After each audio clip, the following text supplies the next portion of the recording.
네 번째로 지구 시스템의 에너지에 대해서 알아보겠습니다. 먼저 에너지원 알아볼 건데 태양 에너지, 지구 내부 에너지, 조력 에너지 이렇게 세 가지 종류가 있습니다. 태양 에너지의 특징은 지구 생명체의 근원적인 에너지이고 지구 시스템의 에너지원 중 가장 많은 양을 차지합니다. 이 정도 차지하는데 당연히 숫자 자체를 외우실 필요는 없습니다. 발생 원인은 태양 중심부에서 일어나는 수소, 핵융합 반응에 의해서 태양 에너지가 발생합니다. 이 핵융합 반응은 별의 중심부의 온도가 약 1000만 켈빈 이상일 때 발생하는 핵융합 반응을 의미합니다. 그리고 수소, 원자핵 4개가 융합을 해서 헬륨, 원자핵 1개가 만들어질 때 에너지가 발생을 하는 과정입니다. 그리고 여기서 추가적으로 설명을 드리자면 옛날에 앞 단원에서 했었는데 핵융합, 핵분열 모두 질량이 소실되는, 즉 결손되는 반응이 발생을 합니다. 그리고 에너지는 델타 MC 제곱이라는 공식을 아인슈타인이 발견했는데 질량 결손이 존재를 하면 얘가 빛의 제곱이 곱해지는 순간 에너지가 되고 반대로 에너지가 질량으로 변환이 될 수 있고 서로 왔다 갔다 할 수 있다는 게 바로 에너지의 탄생 원리였습니다.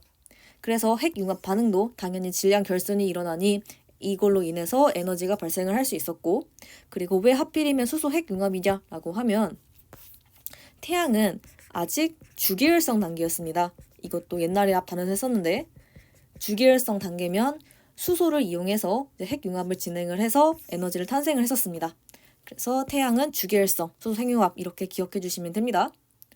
그리고 얘네들이 지구 환경 변화에 끼치는 영향을 보게 되면 예시로 풍화, 침식 작용에 의한 지표의 변화, 해수의 순환, 날씨 변화, 대기 순환, 식물 광합성 등등등등에 이용이 됩니다.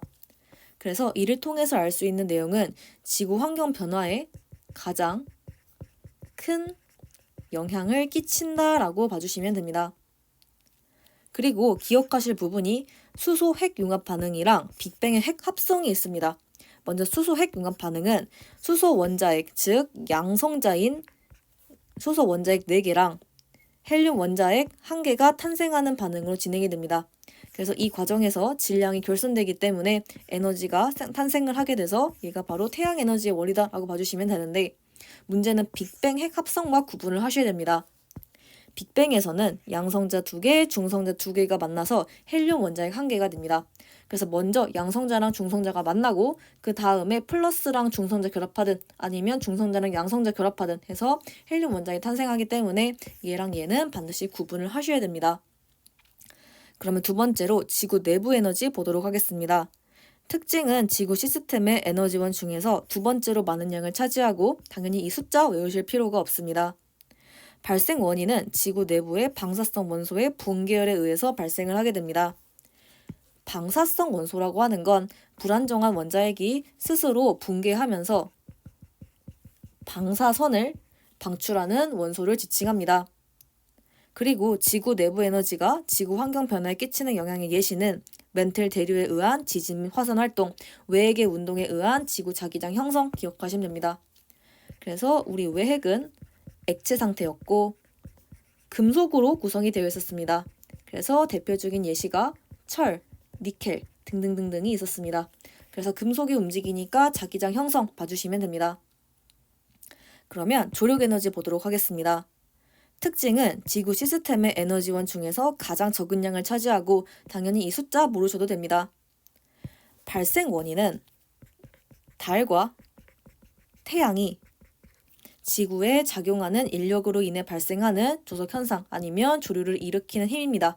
그래서 여기서 주의하실 부분이 달만 생각하기 쉬운데 태양도 영향을 끼친다라는 거 기억하시면 되고 이러한 힘을 바로 기조력이라고 하게 됩니다. 그리고 조석이랑 조류는 약간 다른데 이건 뒤에서 더 자세하게 설명을 드리도록 하겠습니다.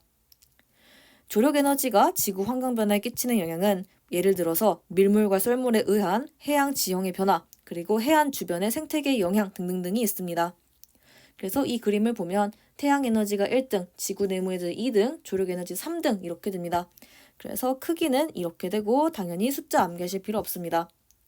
그래서 지구 환경과 에너지원을 보면 지구 환경은 태양, 지구 내부 조력 에너지에 의해서 발생한 자연 현상에 의해서 계속 변화한다는 것입니다.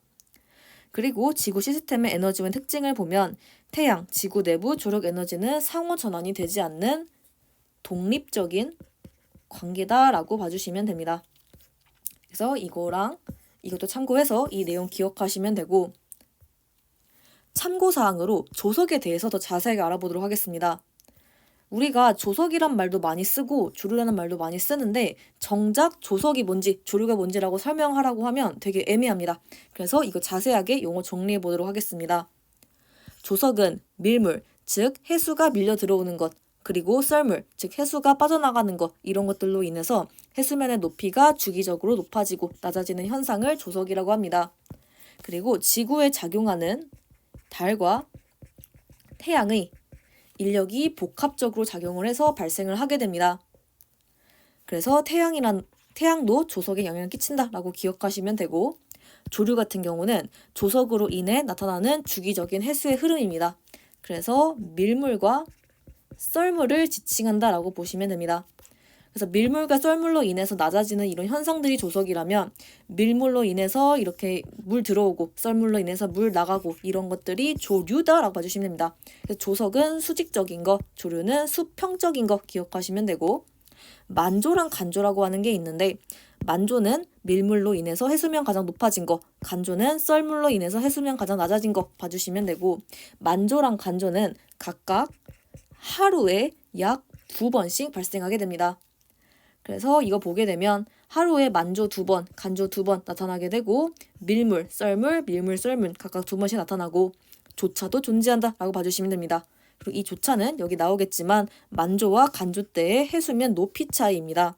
그래서 우리나라에서 조차는 서해안이 가장 크고 동해안이 가장 작다라고 봐주시면 됩니다. 그래서 서해안에는 갯벌이 많이 발달을 하게 되는데 그 이유가 해수면 높이 차이가, 즉 조차가 크기 때문이다 라고 봐주시면 됩니다.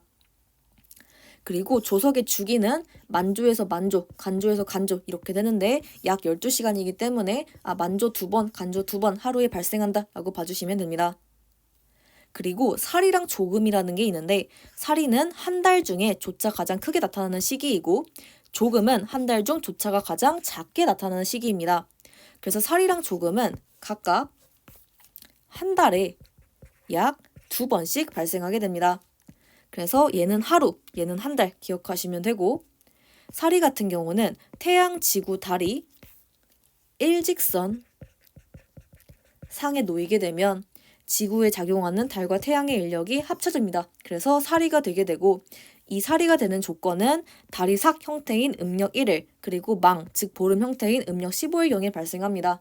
그래서 사리를 보게 되면 태양과 달과 지구가 모두 일직선 상에 있을 때 바로 사리가 나타난다라고 봐주시면 되고, 조금 같은 경우는 태양, 지구, 달이 수직으로 놓이게 되면 지구에 작용하는 달의 인력이 태양의 인력에 의해 감소가 돼서 조금이 됩니다.